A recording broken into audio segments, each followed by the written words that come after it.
ಬಿಳಿಯೂರು ಬಳಿ ನಿರ್ಮಾಣಗೊಂಡು ನೀರು ತುಂಬಿಕೊಂಡಿದೆ ಅಣೆಕಟ್ಟು. ಕೃಷಿಕರಿಗೆ ಪ್ರಯೋಜನವೇ ಆಗಿದೆ, ರೋಡ್ ಆಗಿದೆ, ಅದು ನಮಗೆ ತುಂಬಾ ಪ್ಲಸ್. ಉಪ್ಪಿನಂಗಡಿ ಸಂಗಮ ಕ್ಷೇತ್ರಕ್ಕೆ ಬರೋ ಭಕ್ತಾದಿಗಳಿಗೆ ಎದುರಾಗಿದೆ ಇಕ್ಕಟ್ಟು. ಭಯಂಕರವಾದೊಂದು ಸ್ಮೆಲ್, ಭಕ್ತಾದಿಗಳಿಗೆ ತುಂಬ ನೋವಾಗಿದೆ.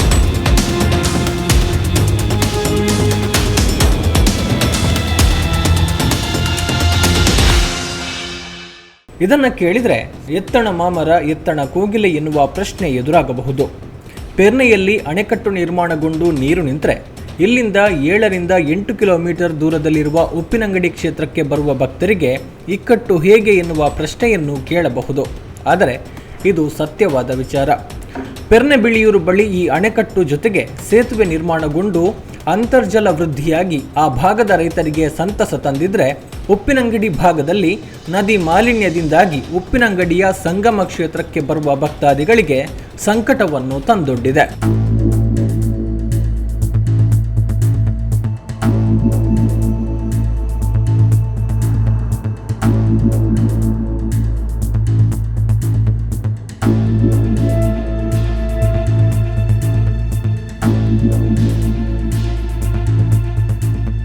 ಇದು ನೀರಾವರಿ ಅಂತರ್ಜಲ ಅಭಿವೃದ್ಧಿಯೊಂದಿಗೆ ಸಂಪರ್ಕ ಸೇತುವೆಯ ಗುರಿ ಇಟ್ಟುಕೊಂಡು ಬಿಳಿಯೂರು ಗ್ರಾಮದ ಕಡಪು ಎಂಬಲ್ಲಿ ನಿರ್ಮಾಣಗೊಂಡಿರುವ ಕಿಂಡಿ ಅಣೆಕಟ್ಟು.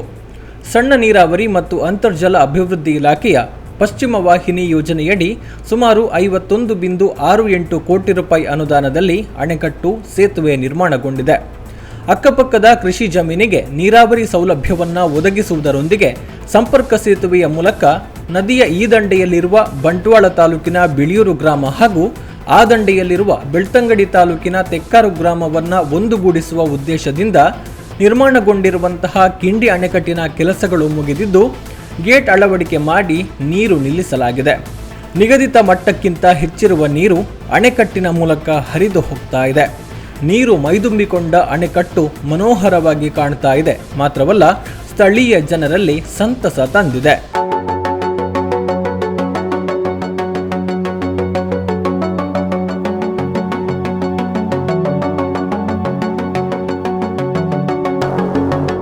ತುಂಬ ಪ್ರಯೋಜನ ಆಗಿದೆ ಕೃಷಿಕರಿಗೆ. ನೋಡಿ, ನಮ್ಮ ಸುತ್ತಮುತ್ತಲ ಬೋರಲ್ಲಿ ನೀರು ಜಾಸ್ತಿ ಆಗಿದೆ. ಅದಲ್ಲದೆ ಇದರಿಂದಲೂ ನೀರು ತೆಗಿಲಿಕ್ಕೆ ನಮಗೆ ಕೃಷಿಕರಿಗೆ ಪರ್ಮಿಷನ್ ಉಂಟು. ಹಾಗಾಗಿ ನಮಗೆಲ್ಲ ತುಂಬ ಪ್ರಯೋಜನವೇ ಅಲ್ಲದೆ ಇದೇನು ಇದಿಲ್ಲ. ಸಂಪರ್ಕ ಯಾವ ಕಡೆಗೆ ಈ ಕಡೆಗೆ ಒಂದು ಸಂಪರ್ಕ ರೋಡ್ ಆಗಿದೆ, ಅದು ನಮಗೆ ತುಂಬ ಪ್ಲಸ್. ಹಾಗಾಗಿ ನಮಗೆ ಇದು ತುಂಬ ಪ್ರಯೋಜನವೇ. ಈ ಡ್ಯಾಮ್ 15 ಫೀಟ್ ಅನುಕೂಲ ಎಲ್ಲ ನಮ್ಮ ಕಡೆಗೆ. ಯಾಕೆಂತ ಹೇಳಿದ್ರೆ ಈ ತೆಕ್ಕಾರ್ನವರಿಗೆಲ್ಲ ಉಪ್ಪಿನಂಗಡಿಗೆ ಹೋಗ್ಲಿಕ್ಕೆ ಈಗೆಲ್ಲ ತುಂಬ ಹತ್ತಿರ ಆಗಿದೆ. ಮೊದಲೆಲ್ಲ ನಾವು ಉಪ್ಪಿನಂಗಡಿಗೆ ಹೋಗಿ ಈಗ ಸುತ್ತಾಗಿ ಬರಬೇಕಿತ್ತು, ಈಗ ಭಾರಿ ಹತ್ತಿರ. 2.5 ಕಿಲೋಮೀಟ್ರಲ್ಲಿ ನಾವೀಗ ಪೆರ್ನೆಗೆ, ಮೊದಲೆಲ್ಲ ಈಗ ಪೆರ್ನೆಗೆ ಬರಬೇಕಾದ್ರೆ 15 ಕಿಲೋಮೀಟರ್ ಉಂಟು. ಸಂಗಮ ಕ್ಷೇತ್ರ ಉಪ್ಪಿನಂಗಡಿಯವರೆಗೂ ವ್ಯಾಪಿಸಿದ ಹಿನ್ನೀರು.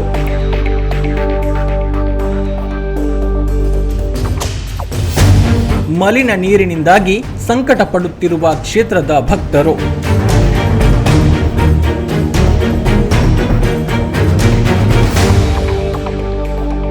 ಇನ್ನು ಈ ಅಣೆಕಟ್ಟು 120 ಹೆಕ್ಟೇರ್ ಭೂ ಪ್ರದೇಶವನ್ನ ಅಚ್ಚುಕಟ್ಟು ಪ್ರದೇಶವನ್ನಾಗಿ ಹೊಂದಿದ್ದು 53.79 MCFT ನೀರು ಶೇಖರಣಾ ಸಾಮರ್ಥ್ಯವನ್ನ ಹೊಂದಿದೆ. ಈಗಾಗಲೇ ನೀರು ಶೇಖರಣೆಗೊಂಡಿದ್ದು ಹಿನ್ನೀರಿನ ವ್ಯಾಪ್ತಿಯು ಈ ಅಣೆಕಟ್ಟಿನಿಂದ ಸುಮಾರು 6-7 ಕಿಲೋಮೀಟರ್ ದೂರದಲ್ಲಿರುವ ಉಪ್ಪಿನಂಗಡಿಯನ್ನು ದಾಟಿದೆ. ಹೀಗಾಗಿ ಸಂಗಮ ಕ್ಷೇತ್ರ ಎಂದೇ ಪ್ರಸಿದ್ಧಿ ಪಡೆದ ಉಪ್ಪಿನಂಗಡಿ ಶ್ರೀ ಸಹಸ್ರಲಿಂಗೇಶ್ವರ ಮಹಾಕಾಳಿ ದೇವಸ್ಥಾನದ ಬಳಿಯೂ ನದಿಯ ನೀರು ನಿಂತಿದೆ. ನೀರು ನಿಂತಿರುವ ಕಾರಣ ನೇತ್ರಾವತಿ ಕುಮಾರಧಾರ ನದಿಗಳಿಗೆ ಸೇರುವ ಮಲಿನ ನೀರಿನಿಂದಾಗಿ ನೇತ್ರಾವತಿ ಕುಮಾರಧಾರ ಸಂಗಮ ತಾಣದಲ್ಲಿ ತೀರ್ಥ ಸ್ನಾನ ಮಾಡುವ ಭಕ್ತರಿಗೆ ಮಲಿನ ನೀರು ಸಂಕಟವನ್ನು ಉಂಟು ಮಾಡಿದೆ. ಪ್ರಾಕೃತಿಕ ಸಂಪತ್ತಿನ ಸದ್ಬಳಕೆಯ ಈ ಸಂತೋಷದ ನಡುವೆ ದಕ್ಷಿಣ ಕನ್ನಡ ಜಿಲ್ಲೆಯಲ್ಲಿ ಒಂದಷ್ಟು ಆಧ್ಯಾತ್ಮಿಕ ಮತ್ತು ಧಾರ್ಮಿಕತೆಯ ನೆಲೆಗಟ್ಟಿನಲ್ಲಿ ನಾವು ಉಪ್ಪಿನಂಗಡಿಯನ್ನು ದಕ್ಷಿಣ ಕಾಶಿ ಅನ್ನುವಂಥ ಹೆಸರಿನಲ್ಲಿ ಕರೀತಾ ಇದ್ದೇವೆ. ಯಾಕಂತೇಳಿದರೆ ಅಲ್ಲಿ ಉಭಯ ನದಿಗಳು ನೇತ್ರಾವತಿ ಮತ್ತು ಕುಮಾರಧಾರ ನದಿಗಳು ಸಂಗಮಿಸುವಂಥ ಸ್ಥಳ. ಇಲ್ಲಿ ಸಾಕ್ಷಾತ್ ಶಿವಲಿಂಗ ಉದ್ಭವ ರೂಪದಲ್ಲಿ ನಮಗೆ ನದಿ ಗರ್ಭದಲ್ಲಿ ಕಾಣಿಸ್ತಾ ಇದೆ. ವರ್ಷಂಪ್ರತಿ ನಾವು ಎಲ್ಲ 3 ಮಕ್ಕೆ ಜಾತ್ರೆಗಳಲ್ಲೂ ಕೂಡ ಉದ್ಭವ ಲಿಂಗಕ್ಕೆ ಪೂಜೆ ನಡೀತಾ ಇತ್ತು. ಈ ಸಲ ಏನಾಗಿದೆ ಅಂತ ಹೇಳಿದರೆ, ಕಳೆದ ಸಲದಿಂದ ಪ್ರಾಯೋಗಿಕವಾಗಿ ಮಕ್ಕೆ ಜಾತ್ರೆ ಎಲ್ಲ ಮುಗಿದ ಬಳಿಕ ಡ್ಯಾಮಿಗೆ ಹಲಗೆಗಳನ್ನು ಜೋಡಿಸಿದ ಕಾರಣ ಎಷ್ಟು ನೀರು ನಿಲ್ತದೆ ಅನ್ನೋದನ್ನು ಕಂಡುಕೊಂಡಿದ್ದರು. ನಮಗೆ ಆ ದಿನಗಳಿಂದಲೇ ಇನ್ನೂ ಮಖಿ ಜಾತ್ರೆಯನ್ನಾಗಲಿ ಅಥವಾ ಉದ್ಭವಲಿಂಗದ ಪೂಜಾ ವಿಧಿವಿಧಾನಗಳನ್ನಾಗಲಿ ಮಾಡಲಿಕ್ಕೆ ಸಾಧ್ಯವಾ ಅನ್ನುವಂಥ ಪ್ರಶ್ನೆ ಉದ್ಭವಿಸಿತ್ತು. ಈ ಬಾರಿ ಸಹಜವಾಗಿ ಡಿಸೆಂಬರ್ ತಿಂಗಳ ಮೊದಲ ಭಾಗದಲ್ಲಿ ಅಣೆಕಟ್ಟಿಗೆ ಹಲಗೆಗಳನ್ನು ಹಾಕಿದ್ದಾರೆ, ನೀರು ನಿಂತಿದೆ. ಜಾತ್ರೋತ್ಸವ ಹೇಗೆ ಮಾಡಬಹುದು ಅನ್ನುವಂಥ ಒಂದು ಪ್ರಶ್ನೆ ಮೂಡಿದೆ. ಎರಡನೇದು, ಒಂದು ವೇಳೆ ಅವಕಾಶವನ್ನು ಯಾವುದು ನೀರನ್ನು ತಗ್ಗಿಸದೇ ಇದೆ ಅಲ್ಲಿ ಈಗೇನೇ ನಿಂತರೆ ಉದ್ಭವಲಿಂಗಕ್ಕೆ ಪೂಜೆ ಮಾಡುವ ಅವಕಾಶಗಳು ತಪ್ಪಿ ಹೋಗ್ತದಾ ಅನ್ನುವಂಥ ಒಂದು ಕಳವಳವು ಕೂಡ ಆಸ್ತಿಕ ಸಮಾಜದ ಬಂಧುಗಳಲ್ಲಿ ಕಾಣಿಸ್ತಾ ಇದೆ. ಉಪ್ಪಿನಂಗಡಿ ಪೇಟೆ ಬೆಳೆಯುವಂಥ ಪಟ್ಟಣ, ಇಲ್ಲಿ ಎಲ್ಲ ವಾಣಿಜ್ಯ ಆಗಲಿ ವಾಸ್ತವ್ಯದ ಬಹುಮಹಡಿ ಕಟ್ಟಡಗಳಿಂದಾಗಲಿ ತ್ಯಾಜ್ಯಗಳೇನು ಹರಿದು ಹೋಗ್ತಾ ಇದೆಯೋ ಅದು ಸಹಜವಾಗಿ ನದಿಯನ್ನೇ ಸೇರುವಂಥ ವ್ಯವಸ್ಥೆಗಳಿದೆ, ಎಲ್ಲ ಕಡೆಯಲ್ಲಿದ್ದಾಗೆ ಉಪ್ಪಿನಂಗಡಿಯಲ್ಲಿದೆ. ಆದರೆ ಇಲ್ಲೇನಾಗ್ತದೆ, ಈಗ ನೀರು ನಿಂತ ಸನ್ನಿವೇಶದಲ್ಲಿ ಆ ತ್ಯಾಜ್ಯದ ನೀರು ಅಲ್ಲೇ ಹೆಚ್ಚು ಹರಿಯುವಂಥ ದೃಶ್ಯ ಸಿಗದ ಕಾರಣ ನೀರು ಸಂಪೂರ್ಣ ಮಲಿನ ಆಗಿರುವ ಒಂದು ಸ್ಥಿತಿ ನಿರ್ಮಾಣ ಆಗಿದೆ. ಉತ್ತರ ಕ್ರಿಯಾ ವಿಧಿವಿಧಾನಕ್ಕೆ ಆಗಮಿಸುವಂಥ ಭಕ್ತಾದಿಗಳಿಗೆ ನದಿಯಲ್ಲಿ ಮಿಂದು ಹೇಳುವಂಥದ್ದೊಂದು ಸಂಪ್ರದಾಯ ಇದೆ. ಆ ವ್ಯವಸ್ಥೆಯಲ್ಲಿ ಅದರಲ್ಲಿ ಪಾಲ್ಗೊಳ್ಳಲಿಕ್ಕೆ ಅಸಹ್ಯ ಆಗುವಂಥ ಸ್ಥಿತಿ ನದಿಯ ಮೇಲ್ನೋಟದ ದೃಶ್ಯಗಳನ್ನು ಕಂಡಾಗ ಕಾಣಿಸ್ತಾ ಇದೆ. ಕಲ್ಮಶ ನೀರು, ಕೊಳಚೆ ನೀರುಗಳು ಅದರಲ್ಲಿ ತುಂಬಿಕೊಳ್ಳುವಂಥದ್ದು ಜನತೆಯ ಮನಸ್ಸಿಗೆ ತುಂಬ ಬೇಸರವನ್ನು ತಂದಿದೆ. ನದಿಯನ್ನೇ ಸೇರ್ತಾ ಇದೆ ಇಡೀ ಪೇಟೆಯ ಕೊಳಚೆ ನೀರು.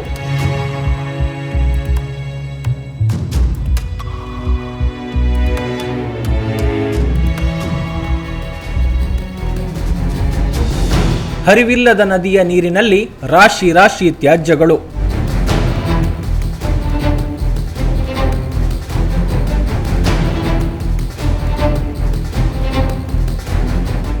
ಗಂಗೆ ಯಮುನಾ ನದಿಗಳ ಸಂಗಮವಾಗಿ ಉತ್ತರ ಕಾಶಿಯು ಸದ್ಗತಿದಾಯಕ ಕ್ರಿಯೆಗಳಿಗಾಗಿ ಪ್ರಸಿದ್ಧಿ ಪಡೆದಂತೆ ನೇತ್ರಾವತಿ ಕುಮಾರಧಾರಾ ನದಿಗಳ ಸಂಗಮ ತಾಣವಾದ ಉಪ್ಪಿನಂಗಡಿಯ ಶ್ರೀ ಸಹಸ್ರಲಿಂಗೇಶ್ವರ ಕ್ಷೇತ್ರವು ಸದ್ಗತಿದಾಯಕ ಕ್ರಿಯೆಗಳಿಗಾಗಿ ಪ್ರಸಿದ್ಧಿ ಪಡೆದಿದೆ. ಹಿಂದೂ ಸಂಪ್ರದಾಯದಂತೆ ಶವ ಸಂಸ್ಕಾರವಾದ ಬಳಿಕ ಚಿತಾಭಸ್ಮ ಅಸ್ಥಿಯನ್ನ ಇಲ್ಲಿ ವಿಸರ್ಜಿಸಿ ಪಿಂಡ ಪ್ರದಾನ ಮಾಡಿ ನದಿಯಲ್ಲಿ ತೀರ್ಥಸ್ನಾನ ಮಾಡಲಾಗುತ್ತದೆ. ಅಲ್ಲದೆ ತೀರ್ಥ ಸ್ನಾನಗಳಿಗೆ ಸಂಗಮ ಸ್ಥಳ ಪ್ರಸಿದ್ಧಿಯನ್ನು ಪಡೆದಿದೆ. ಮಖೆ ಜಾತ್ರೆ, ಆಟಿ ಅಮಾವಾಸ್ಯೆ, ಮಹಾಲಯ ಅಮಾವಾಸ್ಯೆ ಸೇರಿದಂತೆ ಇನ್ನಿತರ ಪವಿತ್ರ ದಿನಗಳಲ್ಲಿ ಇಲ್ಲಿ ತೀರ್ಥ ಸ್ನಾನವನ್ನು ಭಕ್ತರು ಮಾಡ್ತಾರೆ. ಆದರೆ ಉಪ್ಪಿನಂಗಡಿಯ ಹೆಚ್ಚಿನ ಕಡೆಗಳ ವಾಣಿಜ್ಯ ಸಂಕೀರ್ಣ, ಹೋಟೆಲ್, ಮನೆಗಳಿಂದ ಬಂದು ಕಪ್ಪಡರಿ ದುರ್ವಾಸನೆ ಬೀರ್ತಾ ಇರುವ ಮಲಿನ ನೀರು ಚರಂಡಿ, ಮೋರಿಗಳ ಮೂಲಕ ಇದೇ ನದಿಗಳಿಗೆ ಸೇರ್ತಾ ಇದೆ. ಇಲ್ಲಿಯವರೆಗೆ ನದಿಗಳ ನೀರು ಹರಿದು ಹೋಗ್ತಾ ಇದ್ದಿದ್ದರಿಂದ ಇದರ ಗಂಭೀರತೆ ಯಾರಿಗೂ ಅರಿವಾಗ್ತಾ ಇರಲಿಲ್ಲ. ಆದರೆ ಕಿಂಡಿ ಅಣೆಕಟ್ಟಿನಲ್ಲಿ ನೀರನ್ನು ಶೇಖರಣೆ ಮಾಡೋದ್ರಿಂದ, ನೀರು ನಿಂತಲ್ಲೇ ಇರೋದ್ರಿಂದ ಮಲಿನ ನೀರು ತ್ಯಾಜ್ಯ ಶೇಖರಗೊಂಡು ನದಿ ನೀರೆಲ್ಲ ಸಂಪೂರ್ಣವಾಗಿ ಮಲಿನವಾಗುವ ಅಪಾಯ ಎದುರಾಗಿದೆ. ಇಂತಹ ನೀರಿನಲ್ಲಿ ಸ್ನಾನ ಮಾಡಿದರೆ ಚರ್ಮ ವ್ಯಾಧಿಗಳು ಬರುವ ಸಾಧ್ಯತೆ ಒಂದೆಡೆಯಾದರೆ, ಇನ್ನೊಂದೆಡೆಯಿಂದ ಸಾಂಕ್ರಾಮಿಕ ರೋಗಗಳು ಉತ್ಪತ್ತಿಯಾಗುವ ಸಾಧ್ಯತೆಯನ್ನು ಕೂಡ ಅಲ್ಲಗಳೆಯುವಂತಿಲ್ಲ. ಇದು ಸ್ಥಳೀಯ ಜನರ ಆತಂಕಕ್ಕೆ ಕಾರಣವಾಗಿದೆ.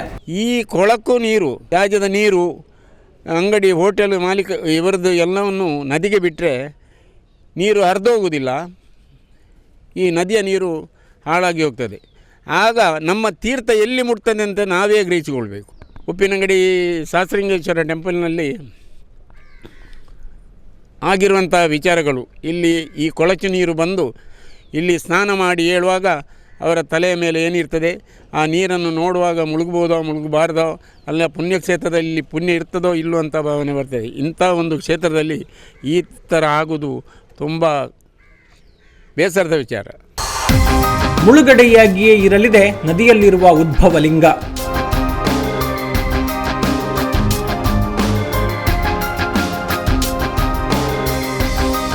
ಭಕ್ತರಿಗೆ ಕೈತಪ್ಪಿ ಹೋಗಬಹುದೇ ಸ್ವಯಂ ಅಭಿಷೇಕದ ಅವಕಾಶ. ಮಲಿನ ನೀರಿನ ಸಮಸ್ಯೆ ಒಂದೆಡೆಯಾದರೆ ಇಲ್ಲಿನ ಪ್ರಮುಖ ಧಾರ್ಮಿಕ ಆಚರಣೆಗೂ ಈ ಬಾರಿ ಕೊಡಲಿ ಏಟು ಬೀಳುವ ಆತಂಕ ಎದುರಾಗಿದೆ. ಉಪ್ಪಿನಂಗಡಿ ಶ್ರೀ ಸಹಸ್ರಲಿಂಗೇಶ್ವರ ಮಹಾಕಾಳಿ ದೇವಾಲಯದ ಬಳಿಯ ಸಂಗಮ ತಾಣದ ಪಕ್ಕದಲ್ಲಿ ನೇತ್ರಾವತಿ ನದಿಯ ಒಡಲಲ್ಲಿ ಉದ್ಭವಲಿಂಗವಿದ್ದು, ಇಲ್ಲಿ ವಾರ್ಷಿಕ ಮಖೆ ಜಾತ್ರೆಯ ಮೊದಲು ಉದ್ಭವಲಿಂಗದ ಮೇಲಿರುವ ಮರಳನ್ನು ತೆರವುಗೊಳಿಸಿ ಶಿವಲಿಂಗವನ್ನ ದರ್ಶನಕ್ಕಾಗಿ ಅಣಿಗೊಳಿಸಲಾಗುತ್ತದೆ. ಮಖೆ ಜಾತ್ರೆಯ ಸಂದರ್ಭದಲ್ಲಿ ಇದಕ್ಕೆ ಪೂಜೆಗಳು ನಡೆದರೆ ಶಿವರಾತ್ರಿಯ ದಿನ ಭಕ್ತರಿಗೆ ಸ್ವಯಂ ಅಭಿಷೇಕ ಕಲ್ಪಿಸುವ ಅವಕಾಶವನ್ನು ಒದಗಿಸಲಾಗುತ್ತದೆ. ಆದರೆ ಅಣೆಕಟ್ಟಿನಲ್ಲಿ ನೀರು ಸಂಗ್ರಹಿಸಿದ್ರೆ ಉದ್ಭವಲಿಂಗದ ದರ್ಶನ ಭಾಗ್ಯ ದೊರೆಯಲು ಸಾಧ್ಯವಿಲ್ಲ. ಮಖೆ ಜಾತ್ರೆಯ ಸಂದರ್ಭದಲ್ಲಿ ಸಂಗ್ರಹಿಸಿದ ನೀರನ್ನ ಬಿಟ್ಟರೆ ಆ ಸಮಯದಲ್ಲಿ ನದಿಯಲ್ಲಿ ನೀರಿನ ಹರಿವು ಕಡಿಮೆಯಾಗೋದ್ರಿಂದ ಮತ್ತೆ ನೀರು ಶೇಖರಣೆ ಕಷ್ಟವಾಗಲಿದೆ. ಆದ್ದರಿಂದ ಉದ್ಭವಲಿಂಗದ ದರ್ಶನಕ್ಕೆ ಪರ್ಯಾಯ ವ್ಯವಸ್ಥೆ ಮಾಡದಿದ್ದಲ್ಲಿ ಉದ್ಭವಲಿಂಗ ಎನ್ನುವುದು ಕಾಲಗರ್ಭದಲ್ಲಿ ಹುದುಗಿ ಹೋಗಲಿದೆ. ಅಲ್ಲದೆ ನೀರಿನ ಸಂಗ್ರಹದಿಂದ ಮಖೆ ಜಾತ್ರೆಯ ಸಂದರ್ಭದಲ್ಲಿ ನದಿಯ ದಡದಲ್ಲಿ ಜಾತ್ರೆಯ ಸಂತೆ, ವಾಹನಗಳ ಪಾರ್ಕಿಂಗ್ಗೆ ಅವಕಾಶ ಇಲ್ಲದೇ ಇರೋದ್ರಿಂದ ಎಲ್ಲವನ್ನೂ ಕೂಡ ದೇವಾಲಯದ ವಠಾರದಲ್ಲೇ ಮಾಡಬೇಕಾದ ಸನ್ನಿವೇಶ ಎದುರಾಗಲಿದೆ.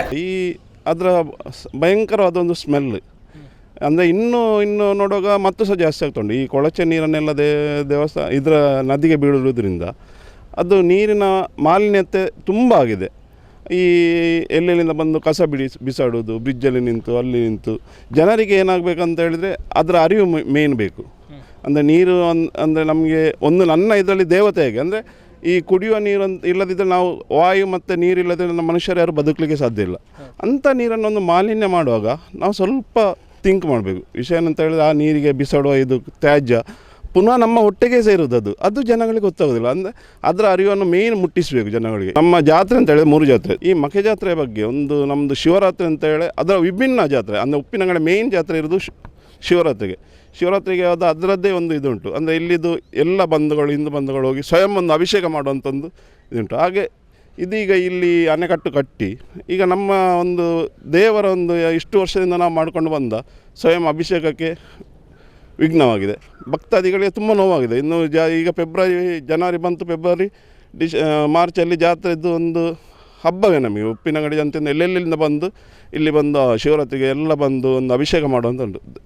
ಏನು ಇದರ ಈಗ ಇವರು ಮಾಡುವಾಗ ಮಾಡಿದ ಒಳ್ಳೆಯದು ನೀರು ನಿಲ್ಲ. ಆದರೆ ಎಂತ ಗೊತ್ತುಂಟ, ಈ ಜಾತ್ರೆ ಬಗ್ಗೆ ಹಾಗೂ ದೇವರ ಬಗ್ಗೆ ಒಂದು ನಂಬಿಕೆ ಇರೋರು ಅದಕ್ಕೆ ಮುಂಚಿತವಾಗಿ ಏನಾದರೂ ಒಂದು ವ್ಯವಸ್ಥೆ ಮಾಡಬೇಕಿತ್ತು. ಅಂದರೆ ಅಭಿಷೇಕ ಮಾಡುವಾಗ ಭಕ್ತರಿಗೆ ಏನು ನೋವಾಗದಾಗೆ ಅವರಿಗೆ ಹೋಗಿ ಅಲ್ಲಿ ತನಕ ಹೋಗಿ ಒಂದು ಅಭಿಷೇಕ ಮಾಡೋ ಬಗ್ಗೆ ಒಂದು ಆಲೋಚನೆ ಮಾಡಿ ಈ ನೀರನ್ನು ಬಿಡ್ತಿದ್ರೆ ಇಷ್ಟು ಜನಗಳಿಗೆ ಗೊಂದಲ ಆಗ್ತಿಲ್ಲ. ಆಯಿತು ಅಂದರೆ ಇನ್ನು ಈಗ ಜಾತ್ರೆಗೆ ದೇವಸ್ಥಾನದವರಿಗೆ ಗೊಂದಲ ಉಂಟು. ಅಂದರೆ ನಾವು ಹೇಗೆ ಮಾಡೋದು ಜಾತ್ರೆ, ಇನ್ನು ಸ್ಥಳ ಇಲ್ಲ ನಮಗೆ. ಅಂದರೆ ಈ ಕಳೆದ ಸಲ 2-3 ಸಲ ನೋಡ್ಬೋದು ನೀವು, ನದಿಯಲ್ಲಿ ಫುಲ್ಲು ಅಷ್ಟು ಲಕ್ಷ ಜನ ಇದ್ದರು. ಅಂದರೆ ಉಬ್ಬರ ಉತ್ಸವ ಎಲ್ಲ ಮಾಡಿ ಒಳ್ಳೆ ಇದ್ದಿತ್ತು ಪ್ರಚಾರ ಇತ್ತು. ಈಗ ಉಪ್ಪಿನಂಗಡಿಯಲ್ಲಿ ಸ್ಥಳವೇ ಇಲ್ಲ, ದೇವಸ್ಥಾನದ ಹತ್ತಿರ ಎಲ್ಲಿ ಸ್ಥಳವೇ ಇಲ್ಲ. ಅಂದರೆ ಪಾರ್ಕಿಂಗ್ ಮಾಡಲಿಕ್ಕೆ ಸ್ಥಳ ಇಲ್ಲ, ಬಂದ ಪಾರ್ಕಿಂಗೇ ಜನ ಇಲ್ಲ.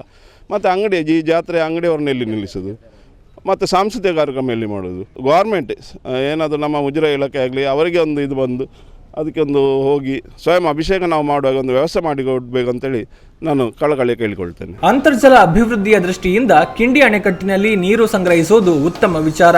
ಆದರೆ ಅದಕ್ಕೂ ಮೊದಲು ನದಿಗೆ ಮಲಿನ ನೀರು ಬಿಡುವುದನ್ನು ತಡೆಯುವ ಕೆಲಸ ಆಗಬೇಕಿತ್ತು. ಹರಿಯುವ ನೀರಿಗಿಂತಲೂ ನಿಂತ ನೀರಿನಲ್ಲಿ ಮಲಿನ ನೀರು ಸೇರಿದ್ರೆ ಮಾಲಿನ್ಯ ಹೆಚ್ಚು. ಈಗ ಅದೇ ದುಸ್ಥಿತಿ ನೇತ್ರಾವತಿ ನದಿಗೆ ಬಂದಿದೆ. ನದಿಗಳ ಸಂಗಮ ಕ್ಷೇತ್ರದಲ್ಲಿ ನದಿಯಲ್ಲಿ ಮಿಂದೆದ್ರೆ ಪಾವನ ಎನ್ನುವ ನಂಬಿಕೆ ಭಕ್ತರಲ್ಲಿದೆ. ಆದರೆ ನದಿಯ ನಿಂತ ನೀರಿನೊಂದಿಗೆ ಮಲಿನ ನೀರು ಬೆರೀತಾ ಇರೋದ್ರಿಂದ ನದಿಯ ನೀರಿಡೀ ಮಲಿನಗೊಳ್ತಾ ಇದೆ, ರೋಗ ರುಜಿನಗಳಿಗೂ ಕಾರಣವಾಗಲಿದೆ. ಅದು ಅಲ್ಲದೆ ಇಲ್ಲಿ ನದಿಯಲ್ಲಿ ಉದ್ಭವಲಿಂಗವಿದೆ. ನದಿಯಲ್ಲಿ ನೀರಿದ್ದರೂ ಇದರ ದರ್ಶನಕ್ಕೆ ಪ್ರತ್ಯೇಕ ಯೋಜನೆಯನ್ನ ಹಾಕಿಕೊಳ್ಳಬೇಕಿತ್ತು. ಆದರೆ ಅದ್ಯಾವುದನ್ನು ಕೂಡ ಮಾಡದೆ ನೀರು ಶೇಖರಿಸಿರೋದ್ರಿಂದ ಮುಂದೆ ಉದ್ಭವಲಿಂಗದ ದರ್ಶನ ಭಾಗ್ಯವನ್ನು ಭಕ್ತರು ಕಳೆದುಕೊಳ್ಳಬೇಕಾಗುತ್ತದೆ ಎನ್ನುವ ನೋವು ಭಕ್ತರನ್ನ ಕಾಡ್ತಾ ಇದೆ. ಒಟ್ಟಿನಲ್ಲಿ ಈ ಯೋಜನೆಯು ಒಂದು ಕಡೆ ಬೆಳ್ತಂಗಡಿ ತಾಲೂಕಿನ ತೆಕ್ಕಾರು ಮತ್ತು ಬಂಟ್ವಾಳ ತಾಲೂಕಿನ ಬಿಳಿಯೂರು ಗ್ರಾಮಗಳ ರೈತರಿಗೆ ಸಂತಸ ತಂದಿದ್ರೆ, ಪುತ್ತೂರು ತಾಲೂಕಿನ ಉಪ್ಪಿನಂಗಡಿಯ ಸಂಗಮ ಕ್ಷೇತ್ರದ ಭಕ್ತರಿಗೆ ಚಿಂತೆಯನ್ನ ತಂದೊಡ್ಡಿದೆ. ಈ ಸಮಸ್ಯೆಗಳಿಗೆ ಪರಿಹಾರವನ್ನ ಕಂಡುಕೊಳ್ಳುವ ಮೂಲಕ ನದಿಯ ಪಾವಿತ್ರ್ಯತೆಯನ್ನ ಉಳಿಸಿಕೊಳ್ಳುವ ನಿಟ್ಟಿನಲ್ಲಿ ವ್ಯವಸ್ಥಿತ ಯೋಜನೆಗಳು ರೂಪುಗೊಳ್ಳಬೇಕು ಎನ್ನುವುದು ಜನತೆಯ ಆಗ್ರಹವಾಗಿದೆ. ದೀಪಕ್ ಕುಮಾರ್, ಸುಧಾಕರ್ ಪಡೀಲ್ ಜೊತೆಗೆ ಗೌತಮ್ ಶೆಟ್ಟಿ, ಸುದ್ದಿ ನ್ಯೂಸ್, ಪುತ್ತೂರು.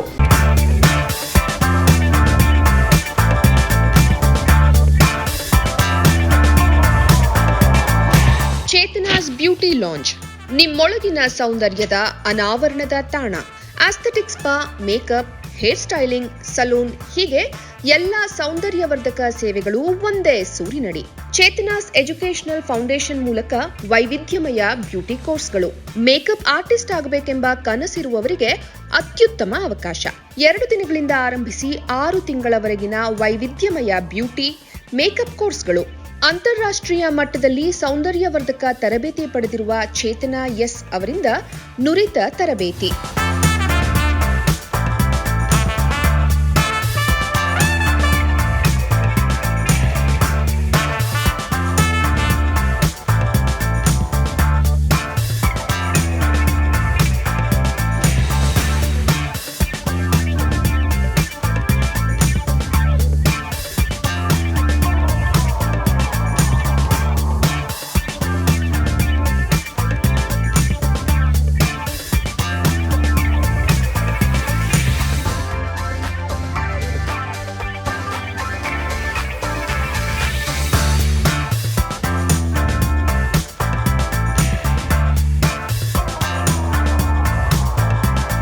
ಈ ಅದ್ಭುತ ಅವಕಾಶವನ್ನ ಸದುಪಯೋಗಪಡಿಸಿಕೊಳ್ಳಿ.